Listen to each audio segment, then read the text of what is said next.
Vale, empezamos por a mi izquierda, mi última izquierda, está José Romero, que lo he visto como jugador de juveniles hace tiempo. Sí. Y estás igual, Vale, bonito. Un poquito menos de pelo. Bueno, no sé yo, Y desde entonces, bueno, ha estado preparado físico en la Escuela de Valencia, en el Villarreal, la está el Villarreal B, y ha estado 3 años en el primer equipo del Getafe. Y creo que ganaste la base, ¿no? Decías. Está muy bien. Un poquito de suerte, pero claro. Está bien. Pues Félix Carballo, que igual ha jugado también. Yo del pelo no puedo decir lo mismo. Unas cuantas temporadas ha jugado. Sí. Ha sido capitán del Levante durante bastantes temporadas, creo, ¿no? Sí, y del Extremadura también. También capitán. Sí. Bueno, jugó en 17 temporadas profesional del fútbol. Y además de ser entrenador de categorías inferiores del Levante, creo que fue este campeón de Copa y Liga con el Levante femenino. Sí, pero eso nadie lo sabe seguro. ¿Se ¿Lo sabe alguien eso? que nos puede contar a ver qué diferencias hay entre el fútbol masculino y femenino, pero eso a lo mejor si quiere. A verlas ahí. Y bueno, y ahora está de director de metodología de la Academia del Al-Ahly de Qatar. ¿Lo he hecho bien? Sí, claro. También tiene mucho que contar. Luego tenemos a Jaume Costa, es jugador del Villarreal, y también ha tenido que sufrir un poco lo suyo para estar ahí, ¿no? Un poquito nada más. Tengo poco currículum yo, pero bueno, esta noche hemos sufrido. Estuviste en la Escuela de Valencia, jugaste un año en el Cádiz, creo, media temporada. Bueno, no, estuve. No pude prácticamente nada. Está bien. Pero bueno, sí. Pues pasaste al Villarreal B y desde el 2012, creo, Hace 3 años, sí. Estás ahí jugando. Más o menos. Ahora sí, ahora más o menos estoy aquí. Está muy bien. Perfecto.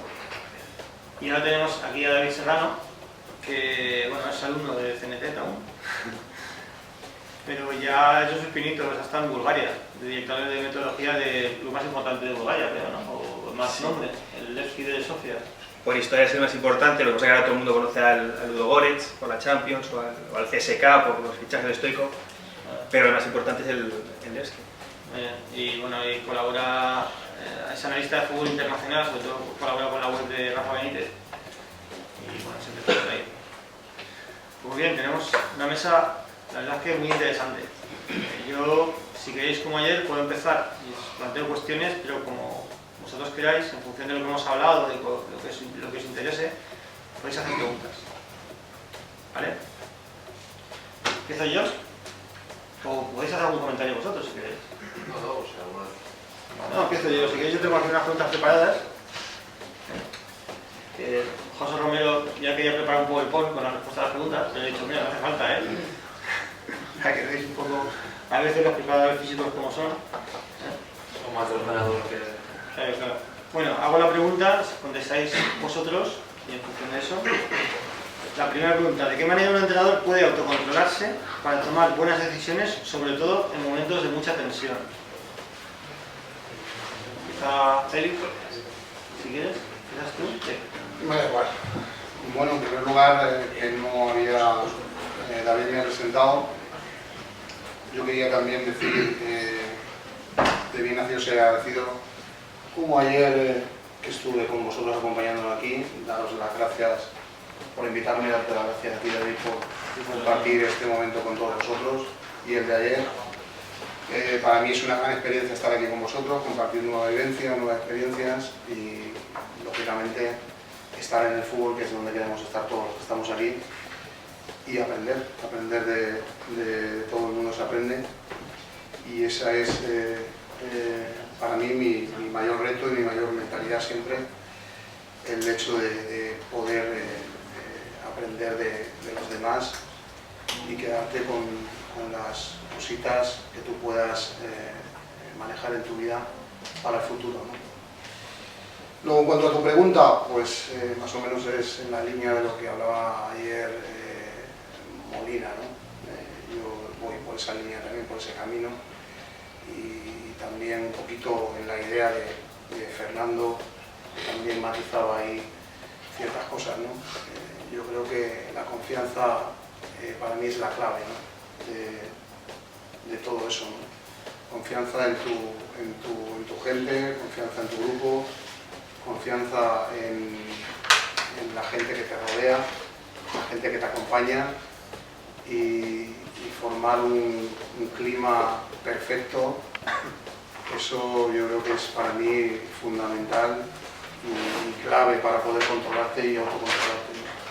Yo creo que eso es para mí hoy en día, que vemos tantas cosas y que tenemos tanta información disponible.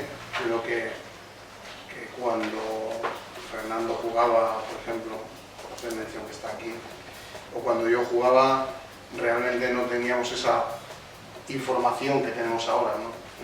Que ahora nos informan de todo, ¿no? Los entrenadores, ¿no? Que cuando se levanta, a qué hora se levanta el jugador, cuando va a mear, cuando no va a mear, cuando va al baño, cuando no va al baño, ¿no? Eso es una ventaja para todos y la verdad es que eso hay que aprovecharlo en rendimiento al final. Pero para mí te contesto con esa palabra y esa afirmación que la escuchaba ayer de todos, ¿no? Un poquito de los ponentes que había, ¿no? Y yo creo que la confianza es para mí la clave. Sí, yo creo que cuando, bueno, no quiero ser menos, yo también estoy muy agradecido a poder tener la oportunidad de estar aquí con vosotros. Y bueno, nada, agradecido a ti, a mi amigo José Antonio, que ha sido el que me ha puesto también en contacto con vosotros. Y nada, yo creo que también, aparte de la confianza que puede tener un entrenador cuando se confecciona una plantilla, es verdad que yo estoy hablando en el apartado de alumno también, porque yo soy un alumno de un entrenador, entonces tampoco puedo hablar como pueden hablar ellos. Pero yo creo que cuando se confecciona una plantilla también se tienen que ver las diferentes personalidades, ¿no? De cada futbolista, ¿no? No solo ver el apartado futbolístico de cada uno, sino también ver las personalidades y ver una plantilla que tiene que confeccionar y tiene que congeniar, ¿no? Entre ellos. Es complicado, ¿no? Es complicado, no se puede a todo el mundo tratar igual. Hay gente que tiene más carácter, gente que tiene menos, gente que necesita que le des más caña y gente que menos. Yo, por ejemplo, soy un futbolista muy temperamental, ¿no? Que necesito que incluso me den caña para poder rendir bien. Entonces, aparte de la confianza que tiene que tener un entrenador en sus futbolistas, también tiene que saber y tener la tranquilidad de intentar, pues, a cada uno tratarle como es debido. Si no, es muy difícil mantener una plantilla a un nivel muy, muy alto, ¿no? Creo yo. ¿Tú tuviste amabilidad de entrenador? Yo sí. ¿Te hizo alguna pregunta al principio de temporada? No. Es que digo por lo que dijo ayer. No. Si quieres contestar, si no, dijo. ¿Habló de mí? Espero que no. No, la verdad es que... Él dice que al principio de temporada pregunta a los jugadores si qué esperan de él. Sí, eso es verdad. No sé si La verdad es que el año que estuve con él, bueno, año no, fue medio año porque luego subí al primer equipo. La verdad es que lo recuerdo como un año muy bueno. Muy bueno tanto personal como en equipo. Éramos un grupo muy bueno y la verdad es que el cuerpo técnico también ayudaba muchísimo. Yo, bueno, pensaba que iba a estar hoy aquí, pero para saludarlo, mañana lo voy a ver en el campus que voy a hoy y nada. La verdad es que no me acordaba de eso, pero sí que me dijo cosas muy, muy buenas que recordaré toda mi vida e incluso personales que no puedo decir que me ha ayudado muchísimo. Ese año fue un año muy bueno porque subí al primer equipo los últimos partidos y gracias a parte. ¿Te puedo preguntar algo sobre eso? ¿Sobre qué te contestaste? Bueno, ¿Sí? sí, puede que me acuerde, pero es que no quiero decir nada si la acabo. Vale, gracias. No te vamos a pensar más. Dime. Gracias. Dime, sí. No, está bien. Vale, Igual, no, está bien, gracias. David. Sobre el autocontrol, hombre, a mí siempre me gusta que me cuenten experiencias de gente que ha estado fuera o entrenadores, la verdad es que así es más ameno. Si hablo un poquito bajo, siento un poquito de otitis, pero me lo decís, que no me entero. Sobre el autocontrol, para mí un entrenador, yo que he sido director de metodología, que es como entrenador de entrenadores, este año fuera, en Bulgaria, para mí es muy importante la paz interior, o sea, que el entrenador realmente durante la semana trabaje aquello que quiera hacer. Yo me encontré en el mes de octubre-noviembre, un problema es que los entrenadores de la sub-21, sub-19 y sub-17, cada vez que jugamos en casa montaban un espectáculo. En Bulgaria, Maika es madre y el artículo determinado se pone detrás del nombre, Maikata es la madre. Y me encontrarás siempre que cogían las botellas, las lanzaban contra el banquillo, empezaban a blasfemar, levantar las manos y tal. Claro, cada partido que jugábamos nosotros teníamos la televisión nacional detrás de nosotros. Luego yo era extranjero, el nuevo director de metodología, español y tal. Entonces yo no quería que eso me afectara ni a mí personalmente ni a mi club. Entonces lo que hice para corregir aquello, compré una videocámara. Entonces lo que hice fue grabar el comportamiento del entrenador durante los partidos. Imagínate, realmente pues estás en tu rol de entrenador y tienes que gesticular, tienes que liderar al equipo, pero dentro de un límite. Entonces aquellos se metían con el árbitro, le faltaban el respeto a los jugadores que estaban en general de formación. Eso es imperdonable. Claro, yo reuní a esos entrenadores y hablé con ellos. Les dije que eso no era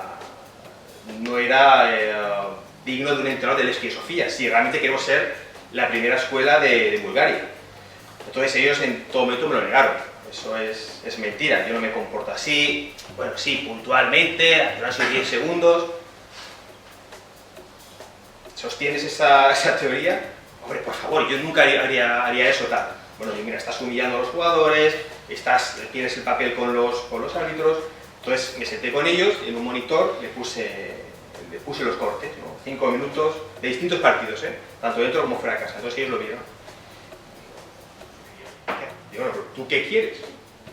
Yo es que quiero jugar como el Barcelona. Y yo esta noche me quiero acostar con Claudio Schiffer. Digo, pero tú pones los medios para jugar como el Barcelona. Entonces le enseñé cortes de entrenamiento. Entonces, los entrenamientos, por ejemplo, en el calentamiento, te vas a sorprender, José, hacían 60 minutos sin balón. Eso fue anterior, luego lo fui corrigiendo, ¿no? Pero le cuesta mucho. 60 minutos sin balón, un calentamiento. Y luego la parte principal, realmente, si tú quieres jugar como el Barcelona, que es un juego posicional, un juego de posesión, chico, un poquito de balón por medio, un poquito de posesión. Y entonces ellos hacían mucho pues, circuitos de pases sin toma de decisión. El aspecto condicional a mí me costaba mucho verlo, a nivel psicológico que puedes hacer ahí, y sobre todo una quinta pata. Yo siempre hablo de la técnica, la táctica, la condición física, la psicología y el conocimiento del juego. El conocimiento, que cuando acabe el entrenamiento, cuando acabe una semana, tú le preguntes al jugador qué herramientas aprendió para afrontar el partido. Yo hice una encuesta entre toda la escuela y realmente acababan el entrenamiento y nadie sabía a nivel táctico o de herramienta para afrontar un partido qué es lo que habían aprendido. Entonces digo, ahí tenemos un problema. O sea, tu pérdida de control viene porque realmente no estás enseñando lo que tú quieres. Entonces, a partir de ahí, a mí me vino fenomenal, pero cuando vas al extranjero, como comentaba ahí, te tienes que adaptar a lo que hay fuera. Yo les dejé un poquito manga ancha y iba tomando nota. Entonces, me los llevé a mi terreno. Digo, mira, yo les daba a cada equipo le daba su semana de entrenamiento, a todos, para que fueran haciendo y realmente se adaptaran al espíritu español, ¿no? al estilo español. No lo hacían. Yo me quedaba unas experiencias de trabajar bestiales y no lo hacían. Entonces, una vez que ya identificamos eso con vídeos, con imágenes, digo, vamos a probar a trabajar de la forma que yo digo. Un calentamiento, una parte principal y una vuelta a la cámara. La vuelta a la cámara me hacían fuerza explosiva. O sea, bestial. Entonces les di también, ahí me la jugué, un pequeño reto. Jugábamos, la primera vuelta habíamos jugado la sub-17 contra Ludogorets. La sub-17 para mí era muy importante porque este año ha sido la Eurocopa sub-17 en Bulgaria, con lo cual éramos el país organizador y la selección organizadora y teníamos que ir a lejos. Entonces lo que hice con ellos es que perdimos 4-2 en Razgrad contra Ludogorets. Estuve 3 días sin poder dormir, un dolor de estómago bestial, porque bueno, estás ahí para cambiar algo. Entonces me juré a mí mismo que nunca más volvería a pasar por esa situación de sufrir yo algo de lo que yo era responsable, pero no era culpable. Pues si yo te doy a ti cómo tienes que trabajar y cómo tienes que afrontar las cosas, aparte yo hacía análisis del rival, es un 17, o sea, la información la tenías. Y de una forma libre ellos podían hacer. decir, yo te daba las herramientas, por ejemplo, en la parte principal había una parte que te decía, hazme una posición orientada a esto. Pero como tú eres el entrenador, decide que te va a servir para afrontar el próximo partido. Pues como no quise que me pasara, hablé con los entrenadores y les dije, digo, mira, pues si volvemos a perder contra los Lugones con la metodología española, yo me voy. Pero si ganamos, espero ganarme tu confianza. Le metimos 7-0 a los Lugones en casa. Lugares que muchos jugadores estaban en la Youth League de la Champions, que está en el grupo de Real Madrid. Y a partir de ahí, pues empiezas a ganarte la confianza. Entonces, por eso, el tema del autocontrol viene con una paz interior, de que tú durante la semana realmente estás enseñando lo que tú quieres hacer. Tú no puedes pretender que tu jugador te ayude el pensamiento. Eso es imposible. Entonces, a partir de ahí, justamente eso fue un punto de inflexión, porque claro, tú vas fuera, David Serrano, en mi casa me conocen, pero en el barrio de al lado no me conocen, ahí te la juegas. Entonces, cuando le ganamos al Dugores, a partir de ahí ya empezaron a cambiar ciertas cosas y realmente lo que ya no se hacían calentamientos de 60 minutos, sino a partir de ahí ya hacían más, ya no se lanzaban botellas, ya nos decían Maika, tal. Entonces, por eso el tema del autocontrol viene con la paz interior, con la tranquilidad del trabajo bien hecho. Bueno, lo que dice del autocontrol, es muy interesante el tema de la grabación. De hecho, este año en el Villarreal todos los entrenadores se han grabado desde el B hacia abajo, bueno, desde el C hacia abajo, se han grabado con una petaquita que te graba el micrófono, tal, con la cámara y todo eso. Y había entrenadores que llegaba el día que tenían que ver eso y decían, hostia, yo no quiero verlo. Madre mía, la calidad, sabiendo ellos que se estaban grabando, eran conscientes de que la habían liado. Pues bueno, pues en eso ya de locos. Porque muchas veces no eres consciente de los gestos que haces, de lo que dices, de cómo lo dices, de a quién se lo dices, porque como decía Jaume, dentro de un grupo hay personalidades muy diferentes. Entonces, claro, no puedes hablarle o gritarle igual a uno que a otro, es totalmente diferente, porque uno se lo toma mal, otro se lo toma o pasa de ti, da igual. Entonces, como os digo, es muy interesante si tenéis vosotros algún día la opción esa de grabaros, aunque sea un amiguete, una videocámara o con una GoPro de estas pequeñitas, alguna historia, os sorprenderéis seguro de las barbaridades o de los errores o de los tics que tenemos, etcétera, etcétera. Los aciertos. También. Pues otra cosa, en primera división sobre todo, cuando el entrenador grita, te puede oír el lateral que pasa por ahí, que ya me lo sabrá eso, que te fría la oreja. O sea, te puede oír el lateral, en línea, el cuarto, pero nadie. Pero ¿qué pasa? Que los compañeros que están en el banquillo sí que te oyen. Entonces tú empiezas a gritar, me cago en la puta, es que no sé qué, es que no tiene que haber puta cara al segundo con el preparador físico. Y todos los compañeros te están oyendo a ti, entrenador. Entonces acaba el partido y lo primero que dicen, bueno, mister, ¿cómo te ha puesto ahí, chaval? Ha dicho tal, tal, tal. Entonces hay muchas cosas que pensamos que no llega al jugador o que no las estamos diciendo y sin embargo, vamos, el jugador al final se entera de todo, sí o sí. Pues otra cosa, lo que decías sobre diferentes personalidades que tienes que conocer a todo el mundo, cuando llegan estas fechas, que se fichan muchos jugadores, que se mueven banquillos y tal, siempre cuando me llama alguien me dice, ¿este qué tal es? Ah, pues es rapidito, está... No, eso yo ya lo sé.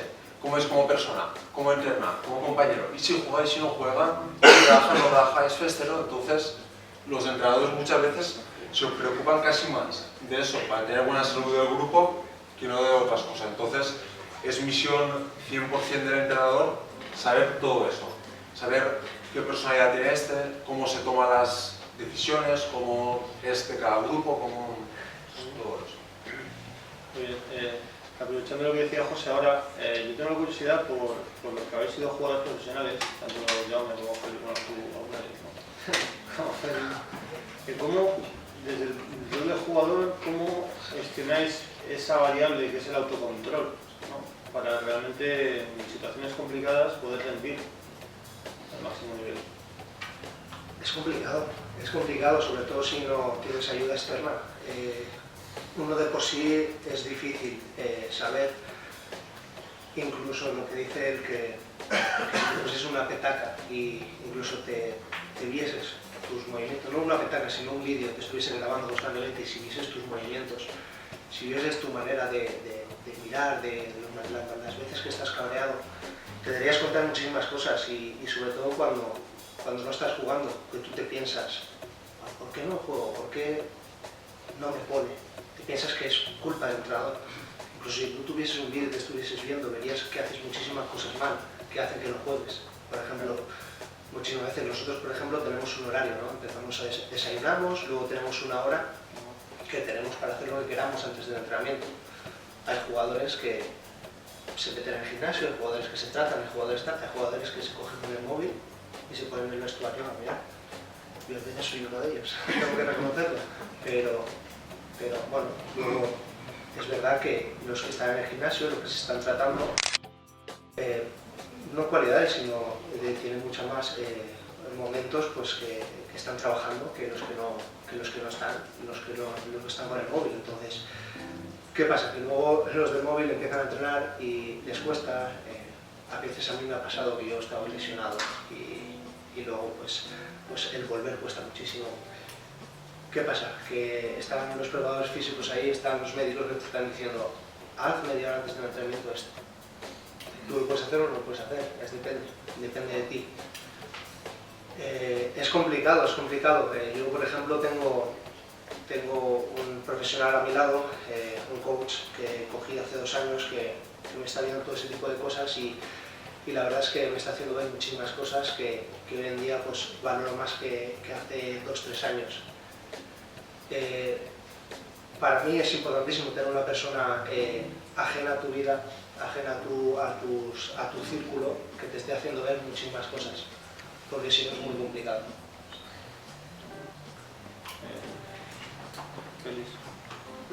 Yo haría separaría en 2 partes, David. Haría dos apartados, uno hacia el fútbol profesional y otro hacia el fútbol amateur, o hacia el fútbol más o menos que estamos todos los que estamos aquí o que están ellos, y ahí haría los apartados.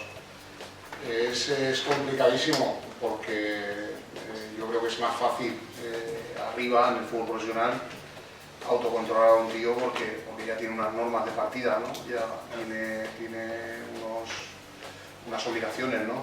A modo de salario, ¿no? Entonces eso ya es, digamos que ya de partida es más fácil, ¿no? En este fútbol, digamos así, en el fútbol un poquito más de abajo, un poquito más amateur, pues esa disciplina, ¿cómo le vas a hacer a un tío que está trabajando 8 horas y viene a tener ahí autocontrolarse o controlarse o decirle que tío te tenías que haber controlado o le tenías que haber dicho al árbitro esto o al compañero lo otro, al entrenador? No es fácil. Yo creo que ahí hay 2 separaciones bien grandes. En cuanto a mí, ¿cómo me podía yo controlar? La verdad que ya hace tiempo, casi se me ha olvidado un poquito de cómo te controlabas o cómo te autocontrolabas, ¿no? Cuando necesitabas de tu máxima atención para regularte y para tener un autocontrol, ¿no? Yo creo que lo primero que se me venía siempre a la cabeza era el compañero y el de al lado, siempre. Yo ya cuando era prácticamente jugador yo ya quería ser entrenador, entonces ya quería controlar al de al lado. Entonces a mí, digamos que a lo mejor parece como me resultaba un poquito como más fácil, ¿no? Luego también tuve la suerte entre comillas, o no sé, yo cuando estoy en el Extremadura en el fútbol profesional ya era capitán de aquel equipo, ¿no? Entonces ya tenía más responsabilidad todavía, ¿no? Y luego cuando vengo al Levante, también vengo al Levante y nada más llegar al mes ya era capitán también, ¿no? Porque vinimos 20 y tantos jugadores aquel año, echaron a todos y cambió todo el mundo y me eligieron uno de los 2 capitanes del equipo. Entonces mi responsabilidad era mayor dentro del mundo profesional para tener que autocontrolarme, ¿no? Sí que es verdad que pierdes los nervios, sí que es verdad que dentro de un campo de fútbol evidentemente se te va la pinza muchísimas veces, en muchísimas ocasiones, pero yo era un tío en este caso calmado y pausado, esa es la experiencia que yo tengo. José, un poco, hablando un poco, este son cosas muy interesantes y tienen que ver también con aprovechar las características de cada jugador, ¿no? para que el equipo funcione de la mejor manera, no solo características físico-técnicas si quieres, ¿no? Sino también de comportamiento. ¿Cómo podéis manejar eso? ¿Cómo podéis tanto manejar, sino también percibir esas cosas, ¿no? Pues es complicado, sobre todo al principio, cuando llegas a un sitio nuevo es complicado. Aunque tú ya te has informado de cómo es esa persona, lo quieras o no lo quieras, pues a poco vas conociéndola, vas descubriéndola más. Pero como tú decías, la tecla es dar con la dosis exacta de tono de las palabras concretas, porque hay gente, por ejemplo, que en condiciones de estrés rinde súper mal, hay gente que rinde de la hostia, que tiene que estar con ese dedo en el culo, digamos, para que pueda rendir, porque hay otros, igual el que tiene que conducir va a hacer el examen de la autoescuela, que sabe hacerlo súper bien, pero está nervioso y pues le sale mal. Por lo mismo, hay jugadores que tienes que intentar tú motivarles o apretarles de tal manera o picarles o incluso cabrearles para poder sacar ese máximo rendimiento, y hay otros que no, hay otros que tienes que darle más cariño, es diferente saber la persona así como es y es pasar horas con él, es pasar horas del día a día y todo eso. De hecho, cuando llega un entrenador nuevo a un equipo, normalmente el stage suele ser más largo, o haces 2 stages diferentes para compartir más horas de vuelo, de viaje o de tal, porque cuando empiece pretemporada tú ya saber a quién puedes evitar, a quién no y todo eso, y estar un poquito más al margen, viendo todo, cómo se comportan entre ellos y todo eso, quién es la cabecilla del grupo, tienes que saber todas esas cosas para intentar afinar bastante ahí.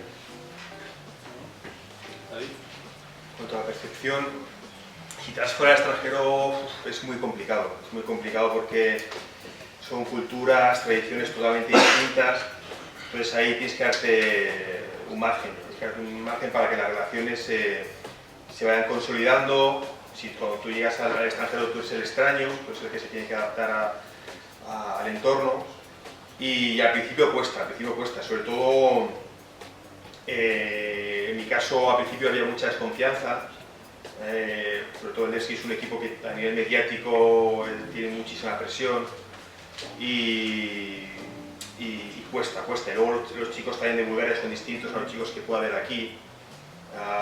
No creo que tengan malicia, porque no tienen malicia, pero pues sí que es típico, bastante habitual empezar a fumar antes. Hay una bebida que se llama raquía, que es como un aguardiente, que pues, lo pueden probar antes. Entonces, por ahí se te van algunos. Sobre todo cuando empiezas a jugar y a los 15 minutos un jugador sub-17, sub-18 te rompe a sudar, hostia, tampoco hace tanto sol. Pues esa deshidratación pues, puede venir por alguna cosa de estas, que te das cuenta luego a posterior. Para esa percepción, para luego encauzarlo a tu camino, un día se lo comenté a David,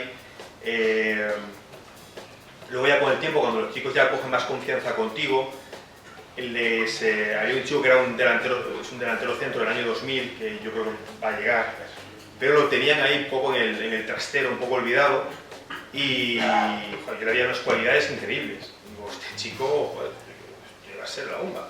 Y hablé con ellos y tal, y dicen, ese está medio loco, medio tarado, no hagas caso, déjalo, tal. Digo, pues yo le veo un potencial enorme.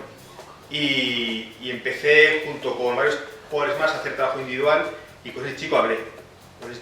Lo senté, en una sala de prensa más o menos como esta, lo senté delante, y medio en búlgaro, medio en inglés,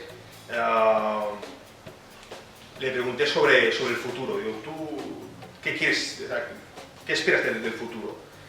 Y pues no lo acabé de tener claro. Es un chico que no acabó en ese momento no marcaba goles, hacía cosas muy extrañas, bajaba a zona de creación a recibir cuando era el delantero centro, no asumía su rol en el campo. Entonces empezamos por definir su rol dentro del campo y fuera. Y a partir de ahí me lo llevé al vestuario del primer equipo. En Bulgaria son muy ostentosos, pues tienen coches cilindrada muy alta, les gusta mucho aparentar, Dolce & Gabbana, Armani y tal. Y le di una vuelta por el vestuario, cogí a uno de los capitanes del primer equipo y digo, mira, da una vuelta por Sofía, me invitas a tomar café, un poquito quiero que tengas sensaciones, ¿no? Y entonces cuando volvimos le pregunté al chico, digo, bueno, ¿qué tal? Me dice, dice, muy bien, hemos tomado café y no hemos pagado, nos han invitado, muy bien. Y luego 2 chicas han venido y me han dado 2 besos y le han pedido autógrafos al capitán, digo, genial. Vale. Digo, ¿este estilo de vida es el que a ti te gustaría tener? Y digo, joder, pues claro, tío, esto es lo que yo quiero. Digo, ¿por qué no lo haces? ¿Por qué no lo haces? Y en ese momento se quedó, agachó la cabeza, me acuerdo perfectamente, estaba donde estaba Mar ahora, agachó la cabeza el chico y le dije, mira, es como si ahora mismo yo te diera un cheque en blanco. Sobre ese cheque en blanco escribe lo que quieras, lo que tú quieres ser, lo que tú necesitas. Ahí yo estaba 24 horas ahí en el club. Digo, me tienes aquí a tu disposición. Aprovechate de mí. Yo te voy a ayudar en absolutamente todo. Pero escribe tu futuro, tío. Digo, porque ahora mismo, ¿qué vas a ser? Camarero, como mi padre. Está bien, pero puedes optar a más en la vida. Empezamos a definir su rol dentro del campo, a nivel con los líderes, a nivel táctico. No tienes que bajar, tú que eres el delantero del centro, tienes que marcar goles, olvídate. Y empezamos a definir objetivos a corto plazo. El siguiente partido, a nivel de selección, sub-15, ya tienes sub-15 o sub-16, digo, ya tienes que empezar a ser protagonista. Y empezamos a fijar objetivos reales, cuantificables. Y me acuerdo que él siempre contra rivales flojos no quería jugar, ¿sabes? Se escondía en el campo y tal. Vamos contra un rival muy flojo y ese día marcó 8 goles. Que el mérito no son los 8 goles, pero es cómo se ubicó dentro del terreno de juego, empezó a jugar dentro del área, un poquito como Romario, como decía Fernando ayer, pero hizo lo que tenía que hacer. A partir de ahí fue a la selección, empezamos a trabajar también un poquito el tema de la selección para que fuera asumiendo responsabilidades dentro de la selección, y es que al tipo le ha ido fenomenal. Me refiero como un jugador estaba en el trastero totalmente perdido para el club, a cómo lo fuimos ubicando dentro del este. Luego la percepción es, al principio, te digo, las impresiones o lo que digan los demás, esa información, acéptala, pero analízala también. Si yo me hubiera hecho caso de los scouts que me decían que ese tipo no valía, pues el chico lo hubiéramos querido. De hecho, creo que lo querían largar, Y es un chico que conmigo, todas las mañanas, a las 10 de la mañana, del tema del colegio, ya al final no quiere hacer nada, porque los horarios eran muy complicados, pero todas las mañanas estaba el tío en mi despacho, delante mío, enséñame. Joder, brutal. Y le cambiamos ahí algo.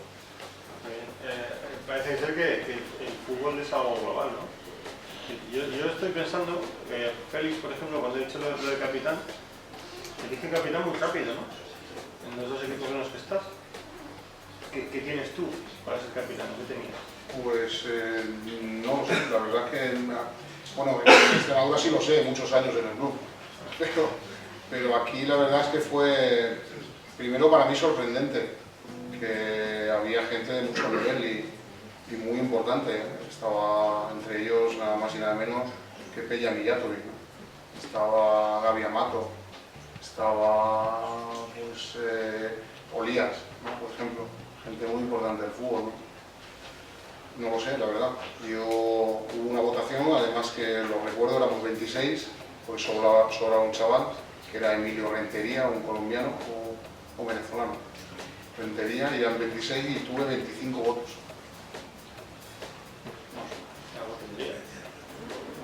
Yo te puedo definir o me puedo definir dentro de un campo de fútbol, yo te puedo decir que sobre todo era muy, lo puedo decir con la boca muy grande y muy ancho, muy honrado dentro de un campo de fútbol. Yo jugué en todas las categorías del fútbol nacional, desde en el mismo club además, desde tercera división a primera división. Fui en tercera división con ese club y subimos a primera división con el mismo club. 3 jugadores solo. No te puedo decir nada más. Claro, yo creo que es importante lo que dices respecto a cómo aprovechas, primero, cómo eliges a un capitán. Bueno, si lo eligen los jugadores es una cosa, a veces lo eligen los entrenadores, ¿no? Creo, o no pueden hacerlo. Sí, sí. ¿Cómo aprovechas al capitán para el funcionamiento del equipo? ¿Me lo preguntas a mí? Sí. Sobre todo para que haya una armonía. Yo creo que un capitán para mí no debe ser el que lleva el brazalete y lo que pasea por el campo. Eso es otra cosa. Yo también, Fernando puede hablar de ello. Fue capitán también, en el Valencia además. Un añito también, algún año fue. Tuvimos alguna guerra junta en contra. O sea que tengo que decirle que él no me ganó a mí nunca. No me ganó. Solo 2 veces y las 2 veces empatamos. Solo 2 veces en contra y las 2 veces empatamos. Ponga el padre con el gol. Y además tuvimos esa foto de capitán que también la tengo con Mendieta después. Y no lo sé yo, David, en ese sentido, cuando tú me preguntas a mí, lo primero que me hace sentirme me ruboriza un poco, ¿no? Ese hecho, ¿no? Que tenía yo en ese entonces, ¿no? Pues no lo sé, la verdad. Sobre todo, mi carrera no es tan dilatada en equipos, sí que en el tiempo es dilatada, pero solo son 2 equipos a nivel profesional, Extremadura y Levante, ¿no? Y el Levante es el que me elige como capitán ese circunstancia y esos jugadores que estaban allí. El capitán era el mítico Félix Etienne y le quitaron el brazalete. ¿Cómo el capitán para que esté un único?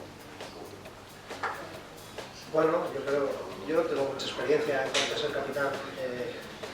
Has sido capitanes en tu equipo, creo. He tenido capitanes, este año he sido capitán en algún partido que otro, pero bueno, tengo un capitán que puedo hablar de él con mucho orgullo porque es un capitán de los pies a la cabeza, es un tío con mucha determinación, con mucha personalidad, que bueno, que cuando te tiene que decir las cosas te las dice, seas Joan Costa, seas un chaval de 18, seas un tío de 34 años. Entonces, yo la verdad es que lo admiro muchísimo, intento aprender mucho de él y creo que sobre todo un capitán necesita, lo que ha dicho Félix, no ser un tío que pase el brazalete, que se siente y que no haga nada, sino que sea capitán dentro y fuera del campo.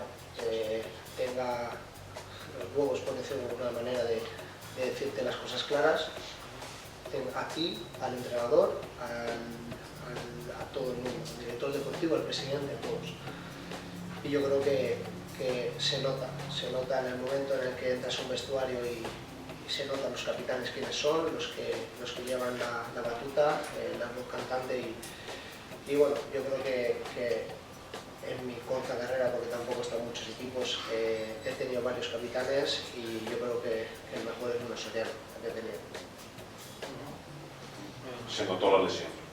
Se notó mucho, pero no solo esa, sino la de muchos jugadores.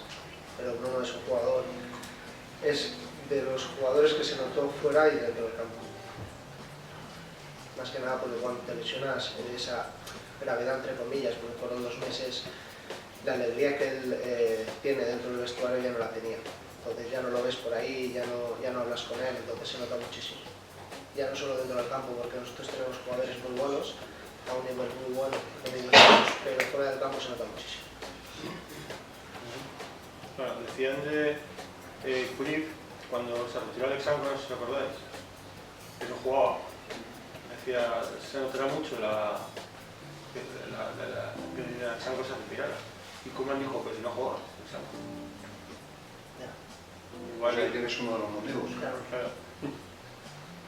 Por eso digo que igual eso es importante, ¿no? Ese tipo de cosas, establecer esos tipos de roles y detectar a jugadores, en este caso a lo mejor como Félix, ¿no? O Fernando en su época, que realmente pueden aportar al equipo algo más que es solo jugar, y es bastante, ¿no? Sí, yo creo que cuando se elige un capitán puedes tener amigos dentro del vestuario, pero cuando se elige un capitán es una cosa muy seria. Tú sabes perfectamente a quién vas a elegir, sabes quién quieres que lleve los mandos del equipo. Entonces yo puedo tener varios compañeros, pero sé perfectamente quién tiene que ser el capitán del equipo. Como dice él, yo creo que las rotaciones del vestuario casi siempre, no sean a lo mejor 25 de 26 jugadores, pero de 25 seguro que 20 sabrán quién es el capitán, seguro. Porque el rol está bastante marcado. El líder del grupo está bastante marcado. El entrenador puede elegir capitán, ¿no?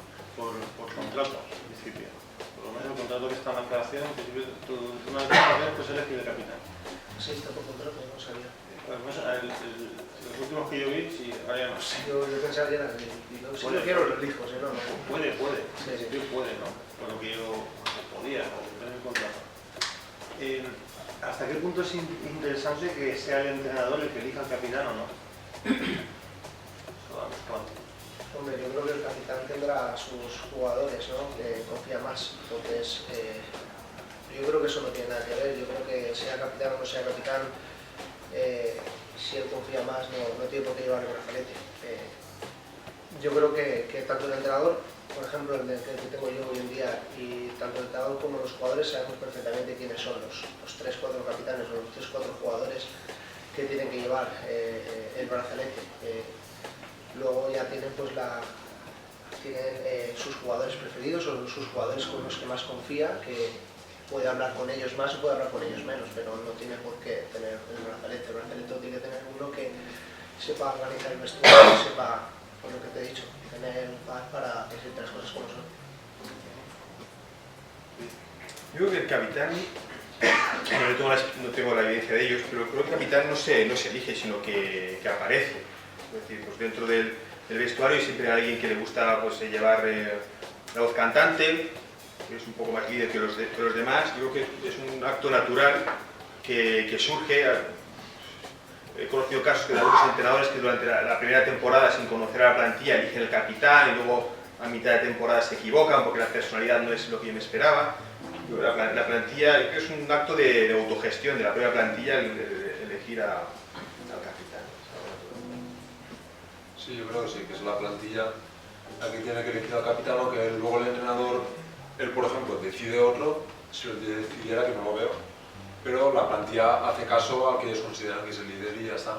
Esa es la autoridad dentro del vestuario, y aunque el entrenador considere que otro tiene que llevar el brazalete, como por ejemplo hay entrenadores que no les gusta que el portero lleve el brazalete, porque a lo mejor de cara a hablar con el árbitro o con tal, pues es un poquito más complicado. Entonces a lo mejor en el campo lleva el brazalete otro jugador, pero el líder es el portero, vamos. Tengo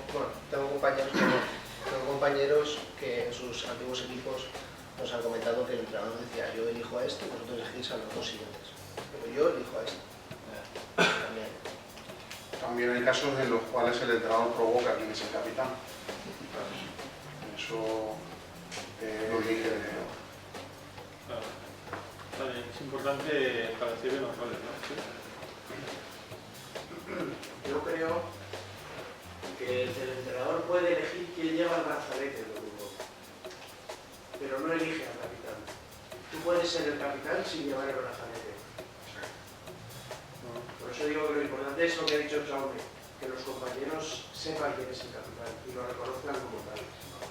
Si lo elige el entrenador y los jugadores no lo aceptan, llevarán más de los partidos y nada más.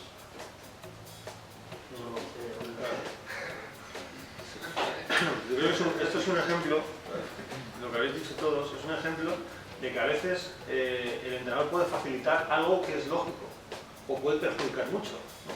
Pues tú imaginas que elige a un jugador que es todo lo contrario. Claro. Y eso a veces es una decisión que aparentemente puede ser muy buena, pues igual no lo es, ¿no? Todo lo contrario. Si no haces lo que es lo mejor, ¿no? Hombre, yo no he tenido esa experiencia de que el entrenador nombre un capitán, pero si la tuviese yo creo que es lo que ha dicho Fernando, que llevaría el brazalete y nada más. Pero lo demás sería pues que los jugadores saben perfectamente quién es el líder dentro del vestuario. O sea, puedes tener el fin de semana el brazalete, pero tú hacerle caso a otro, al que crees que tienes que hacerle caso, al que crees que tiene más personalidad y más carácter y todo eso. ¿Un comentario de tú? ¿Qué? No. Ah, no.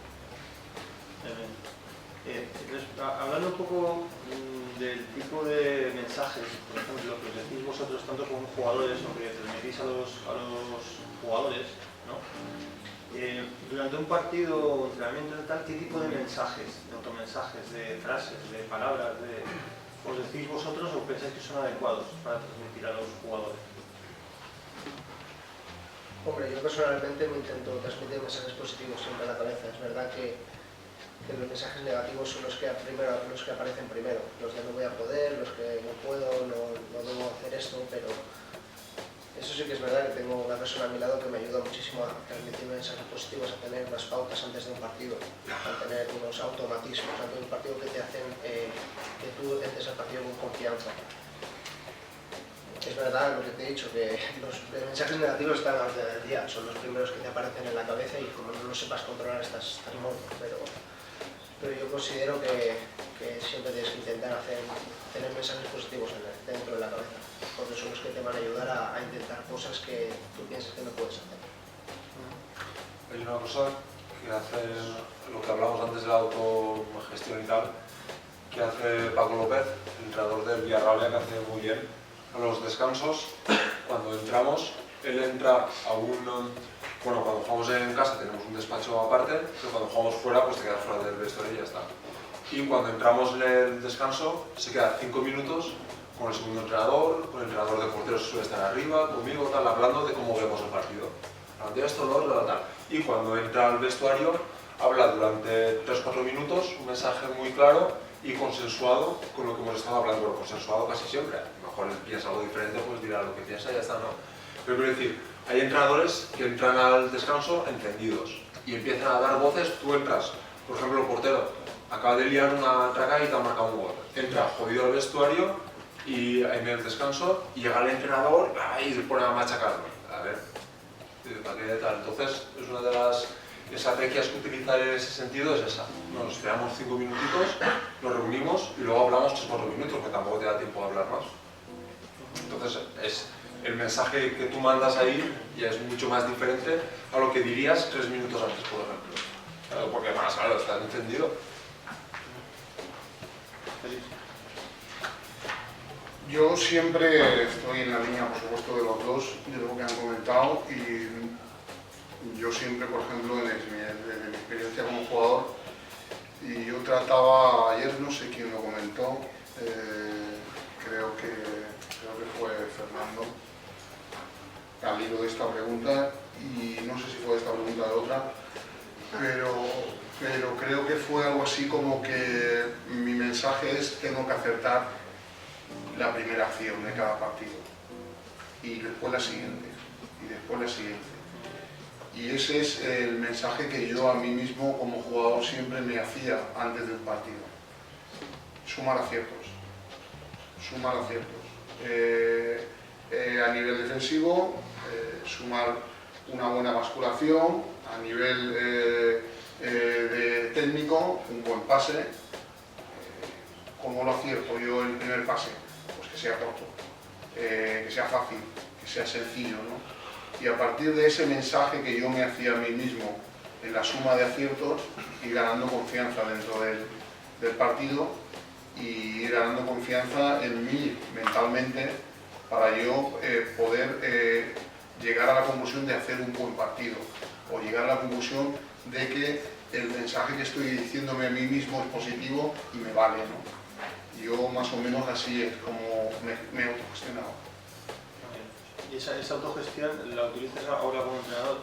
¿Ese tipo de mensajes? Es diferente. Ahora como entrenador es diferente. Este año he perdido un poquito la perspectiva porque como decía David, yo ahora este año estoy entrenador de entrenadores, ¿no? Y pierdes un poquito la perspectiva de ello, ¿no? Yo como que tengo mucha gente debajo de mi responsabilidad, que no soy el entrenador de un equipo, soy de 6 equipos, ¿no? Entonces he perdido un poco la perspectiva de ello, en ese sentido. David. Sí, el mensaje depende de qué mensaje vas a dar, el cómo lo vas a dar y sobre todo el cuándo. Más difícil quizás el qué, pues sí, lo que decía yo, mensajes positivos. El cómo, pues evitar lo que dice José, de ser muy expresivo o muy caliente a la hora de manifestarte, y sobre todo el cuándo es importantísimo. Yo este año me he encontrado situaciones de bajar al vestuario al descanso y querer decir cosas, pero no era el momento. Coger la información del vestuario y te la quedas para ti, y sobre todo después del partido tampoco creo que es buena. Lo hice una vez este año y me salió muy mal.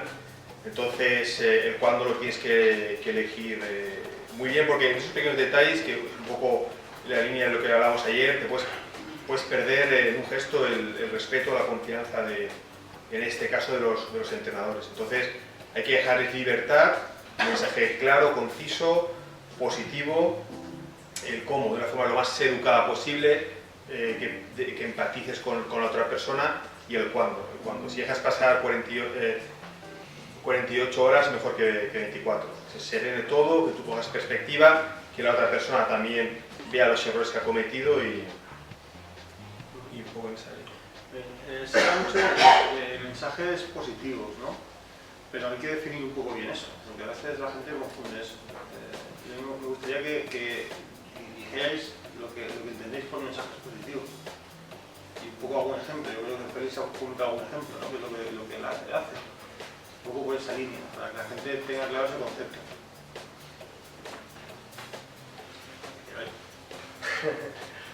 Bueno, mensajes positivos. Yo mentalmente la verdad es que no pienso mucho en mensajes, siempre cuando sean positivos todo va a salir bien. Lo que ha dicho Félix, por ejemplo, las primeras jugadas importantes, aunque tengo como te digo, tengo una persona a mi lado que me dice que eso no es lo demás, porque todos tenemos unas estadísticas. Si tú, por ejemplo, en la primera parte de los primeros 45 tienes una estadística de 20 pases buenos, 5 malos, da igual que den los primeros 5 malos que luego los 20 siguientes, como es tu estadística, vas a dar los 20 buenos. Entonces, yo, aunque tengo una persona a mi lado, yo la verdad es que coincido con Félix. Yo siempre salgo al terreno del juego pensando en que las primeras jugadas son importantísimas porque son las que te transmiten la confianza necesaria para luego seguir haciendo las cosas bien. Mensajes positivos, va a salir bien, primera jugada buena, cuando haces la primera buena, un pase en corto o incluso un pase largo que te sale bien, pues ya prácticamente los mensajes positivos son abundantes, entonces te vienen. Inconscientemente te vienen. Cuando empiezas a hacer las cosas bien son mucho más fáciles. Estáis diciendo vosotros, sobre todo Félix y tú, cosas que tienen que ver con los jugadores que realmente manejan bien esas situaciones. Es decir, se orienta hacia cosas que pueda hacer él, ¿no? Sí. Es decir, en lugar de pensar cosas que pueden fallar o tal, digo, mira, voy a hacer esto, voy a ver si consigo esto, y eso realmente es lo que es un mensaje positivo, y es muy oriento hacia algo que puedo hacer. Y algo que realmente es real. O sea, no te planteas un objetivo que es, bueno, descabellado, ¿no? No, y que sobre todo que piensas que puedes hacer, claro, por supuesto. Tú sabes perfectamente las cualidades que tienes y hay veces que no las explotas por los mensajes negativos. O sea, si te transmites un mensaje positivo, por ejemplo, puedo irme a este jugador, en vez de encararte y decirte a ti mismo, no puedo, y das un pase, a lo mejor estás perdiendo una jugada que luego puede acabar en gol. De dar un pase atrás o todo ese tipo de cosas, es importantísimo. Claro. Eso es autoconocimiento. Sí, eso es. Autoconocimiento de uno mismo, ¿no? Y también yo cuando voy a hablar un poquito de una persona que me ha marcado a mí mucho, ¿no? Y es muy querido aquí en Valencia, ¿no? Es Rafa Benítez, ¿no? Me entrenó 2 años y la verdad es que para mí fue una fuente de conocimiento inagotable, ¿no? Porque era una persona que te brindaba la posibilidad, luego tú eliges, pero él te brindaba la posibilidad de desmenuzarte el partido que ibas a jugar tú antes de jugarlo y te decía absolutamente las características posicionalmente del rival al cual te ibas a enfrentar, zurdo, diestro, hábil, no hábil, rápido, no rápido, buen juego de cabeza, no buen juego de cabeza. Absolutamente toda la información te la podía aportar del jugador que te ibas a enfrentar individualmente y colectivamente. O sea, era algo espectacular, ¿no? Y además a mí en ese momento de mi vida, en ese periodo, me causa una sensación tremenda porque venía de un fútbol mucho más de humano, ¿no? Más del suelo, ¿no? Aquello me sobrecogió mucho y me abrió mucho los ojos al mundo profesional y fue el paso de segunda división a primera división, y la verdad es que a mí me aportó muchísimo, ¿no? Y era un conocimiento tan tremendo del contrario que la verdad es que era un arma que puedes usar mucho como entrenador para ganar una estrategia, ¿no? A un equipo, sobre todo superior a ti, ¿no? ¿Qué armas puedo yo necesitar para ganarle a un equipo superior a ti, ¿no? Pues tener un conocimiento del rival exhaustivo y exhausto, a ver dónde voy yo, cómo puedo atacarle yo, cómo puedo defenderle o cómo puedo, al contrario, atacarle, ¿no? Y eso es su autoconocimiento. Sí, no es eso, te orientas hacia algo que puedes hacer, que es un básico, ¿no? Sobre todo también desde fuera, desde los técnicos, mensajes positivos que mandas, sobre todo son cosas que has trabajado durante la semana, aspectos técnico-tácticos que tú has trabajado, o algunas cosas que puedes hacer daño al rival. Por ejemplo, si un delantero tira un desmarque de ruptura que tú has trabajado esta semana porque a ese equipo hay que hacerle daño así y no se la dan, tú desde fuera tienes que reforzar eso, porque el jugador que hace bien el pase o hace tal, ya lo sabe. Pero el delantero que tira el desmarque y no se le han pasado, si no se lo dices, como que se queda un poquito en el aire. O el lateral que dobla y no se la dan, se queda un poquito en el aire. Entonces, tú desde fuera tienes que intentar reforzar todo aquello que no es evidente en el juego. Entonces, una manera de que un jugador sí que ha hecho un esfuerzo, ha hecho un trabajo bueno, pero si no se lo dice nadie, pues parece que no está ahí, vamos. A no ser que se autorrefuerce él. Claro, sí, pero tú haces un desmarque de ruptura y no te la pasan, tú no piensas, buen desmarque.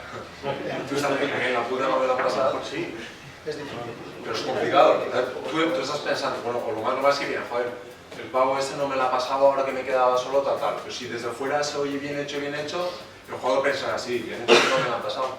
Pero ya ve que no quedan... Estoy de acuerdo que no se hace, pero lo ideal sería que ese jugador fuera capaz de saber que ha hecho un desmarque y si no se lo han pasado, es una cosa que no depende de él. Exacto, pero si se lo dices mejor, pero sí, Sí, sería claro. ideal, claro.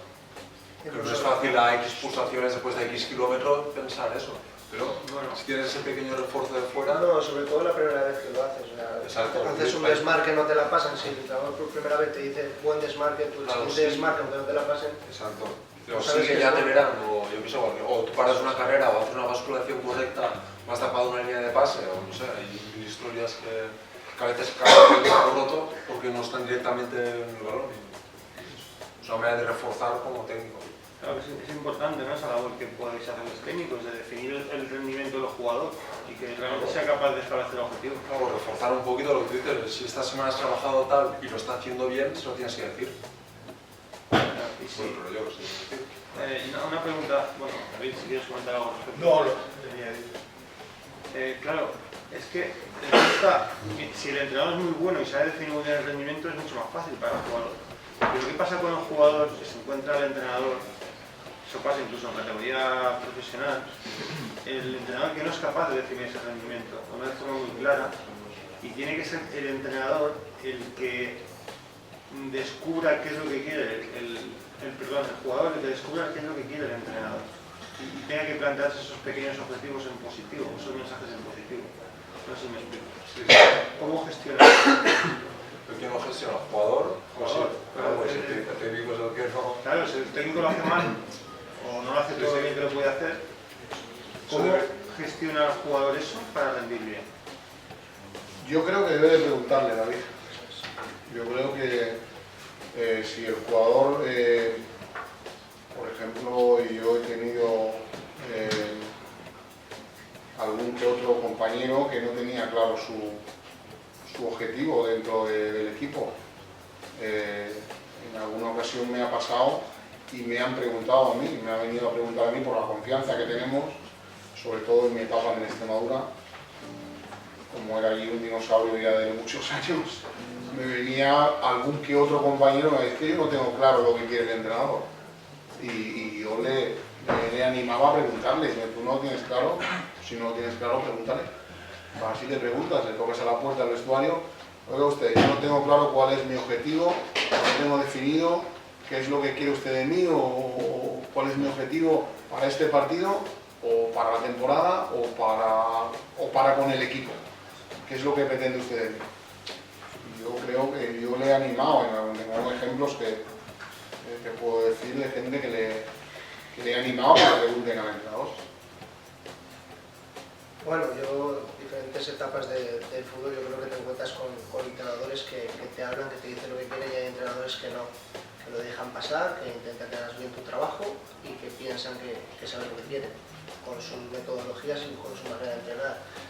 Yo he vivido una experiencia en Cádiz que no jugué mucho y bueno, estuve con un entrenador que se llama Javier Gracia, que es el entrenador del Málaga actualmente, que bueno, que empecé con él, es verdad que era el chaval, era el más joven del equipo, de la plantilla, una plantilla muy veterana, eran jugadores muy veteranos, que habían subido de segunda B a segunda división, que tenían un equipo confeccionado ya, una plantilla ya que bueno, cuando subes de división con un entrenador, con una plantilla, es muy difícil, y más cuando vas en calidad de cedido, pues entrar dentro de la dinámica del grupo. Yo me pasé la mitad de la temporada entrenando como un jabato, pero sin entrar en los planes del entrenador. El entrenador siempre me hablaba, me ayudaba, pero nunca me decía lo que quería de mí. Entonces llegó Navidades, yo tuve la posibilidad de volverme a Valencia. Hablé con mi representante, que yo bueno, tenía 20 años, tenía a mi pareja embarazada.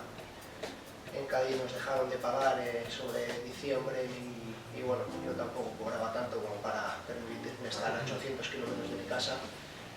Y bueno, hablé con la gente que consideraba que tenía que hablar y me dijeron eso, la posibilidad ¿tienes la posibilidad de hablar con el entrenador? Y yo dije, yo era muy tímido, yo era un chaval muy tímido. He sido un gamberrete, que no me lo sabe, pero dentro de lo que cabe he sido muy tímido también, sobre todo a la hora de poder hablar con un entrenador. Yo siempre he visto la figura del entrenador como alguien muy elevado a mí, entonces me resultaba muy difícil hablar con él. Pero bueno, era una situación muy complicada, donde se juntaban varios factores negativos hacia mí, entonces pues, me armé de valor un día y me fui al entrenador una mañana, cagado, estaba acojonado, me tendían las piernas. Lo que pasa es que sabía que el entrenador me iba a escuchar, porque era un entrenador que me había tratado muy bien, que no me decía las cosas, pero me había tratado muy bien. Me fui y le pregunté, mira, yo tengo la posibilidad de volverme al filial, aquí no estoy contando para ti, he jugado 2 partidos, quiero saber lo que piensas tú, quiero saber cómo me ves, quiero saber si puedo entrar en los planes, quiero saberlo todo. Y él me dijo, pues mira, me alegro que me preguntes, necesito esto de ti, estás entrenando bien, pero necesitas mejorar en esto y esto. A la semana siguiente estaba jugando.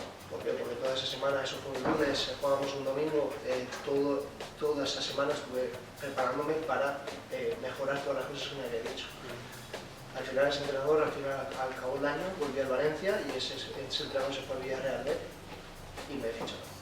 Entonces, creo que es muy importante. Si tú estás en una situación en la que no sabes lo que necesita un entrenador de ti, es importantísimo armarte de valor y hablar con él, porque a mí me ha servido en varios momentos de mi carrera y incluso con el entrenador que tengo hoy en día también hablé, porque hubo un momento que no jugaba y también me ha servido para estar hoy en día donde estoy. No, pero es que debería haber ido el entrenador a decírtelo a ti. Es que es lo que te he dicho al principio, cada entrenador tiene su metodología y su manera de hacer las cosas. Yo a lo mejor era un chaval que trabajaba muy bien y a lo mejor él pensaba que no tenía que decirme. Estaba haciendo las cosas bien, pero a lo mejor él pensaba que mis cualidades eran otras. Y no lo sé, cada entrenador es un mundo, cada entrenador cree que hace lo mejor, supongo que él hará lo mejor para el club. En esos momentos pues tenía un 11, era muy difícil sacar a ese 11, yo tenía en mi posición a un jugador que se llama Raúl López, que es un jugador que lleva toda la vida en Cádiz. Y puede que yo fuese mejor, o hiciese las cosas mejor, o fuese un chaval que tenía muchísimo más, muchísimas más características que él, porque ya tenía 24 años, pero él necesitaba experiencia en ese momento. Entonces, él me dijo lo que podía mejorar para que todo era defensivo, porque yo era una loca, una cabra loca, y me iba para adelante. Mejorando esas cosas, es verdad que a lo mejor podría haberme venido él y haberme dicho, pero bueno, yo con Molina también recuerdo cuando me dijo qué esperas de mí, yo le dije que me digas las cosas como son. Me digas si fallo en lo que fallo, si mejoro, si lo hago bien lo que lo hago bien, pero siempre seas sincero conmigo. Quiero sinceridad total hacia mí, que te ha acordado ya. Y él es verdad que me lo dijo, un día que me cogió y me dijo, mira, creo que eres muy profesional, pero te faltan estas cosas. Yo siempre le he agradecido a cada entrenador que me lo ha dicho, porque eso es mejorar, eso es hacerte mejorar. No el dejarte fuera porque necesitas mejorar las cosas, no te las dice. Lo que pasa es que es verdad que Javier Gracia era un entrenador que le sabía, por lo que yo pienso, le sabía muy mal decirte las cosas, y más cuando yo era un chaval que había llegado ahí en calidad de cedido, tampoco era tan importante dentro de ese vestuario, entonces a lo mejor me podía sentirme un poquito apartado dentro de él.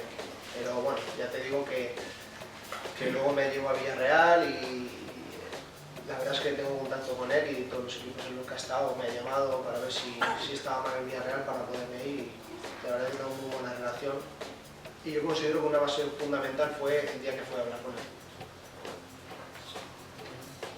Yo creo que sí, que tendría que ser el entrenador el que fuera directamente a hablar con los jugadores, sobre todo con los que menos están jugando. El jugador que no está jugando está hundido, sobre todo cuanto más arriba es, yo creo que más lo siente aún.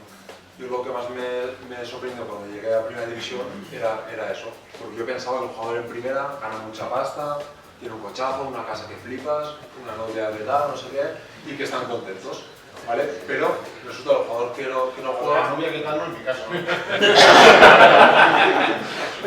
No vale nada.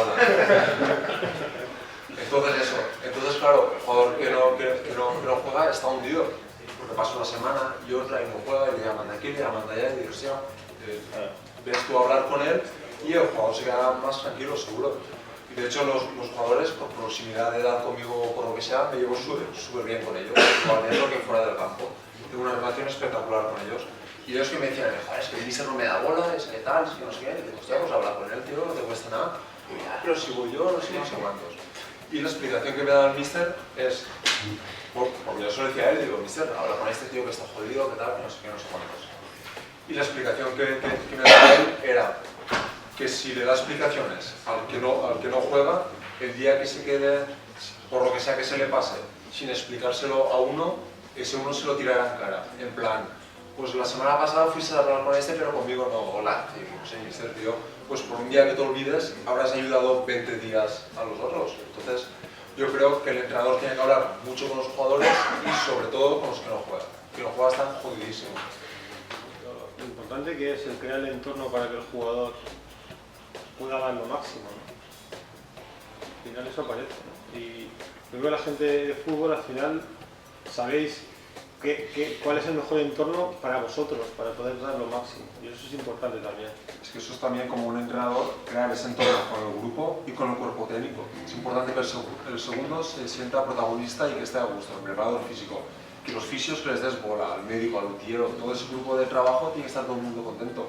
Pues si hay 22 jugadores, a lo mejor hay 10 profesionales más alrededor de esos jugadores. Entonces, si todo el mundo trabaja contento, va a rendir más y va a hacer que esos jugadores a la vez estén más contentos, y rindan más y todo eso. O sea que es tarea del míster gestionar, además de los jugadores, gestionar el cuerpo técnico. Hay muchos que pasan del tema. Lo hablábamos en el inicio, ¿no? El inicio, confianza. Confianza en ti, confianza en el cuerpo técnico y confianza en tu grupo. El trabajo es súper importante, ¿no? Un grupo de trabajo que no confías no vas a ninguna parte. Alguna pata falta, ¿no? Es importante tanto tu entorno, tanto profesional como personal. Es verdad que el profesional viene solo. Cuando tienes un grupo que está muy equilibrado, que tienes compañeros, capitanes, gente que te apoya, que desde un principio te mete dentro del vestuario, es un vestuario unido, que no hay grupos como hay en varios equipos.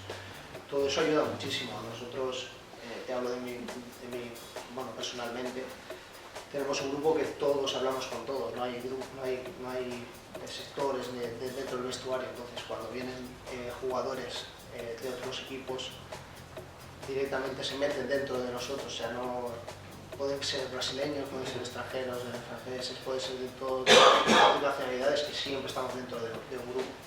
Pero yo creo que el ambiente personal también hace mucho, y hay veces que tienes que tocar fondo, que te pasan cosas difíciles de asumir para que te des cuenta quién es realmente la persona que te beneficia cuando.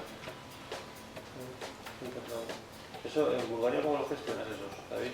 Te iba a contar os distraemos, no de Bulgaria, sino de Alemania. Hace unos 15 días estuve negociando con un club para ser el primer entrenador y el inversor que va a comprar el club es alemán. Yo hablo alemán porque nací ahí, viví 10 años. Entonces,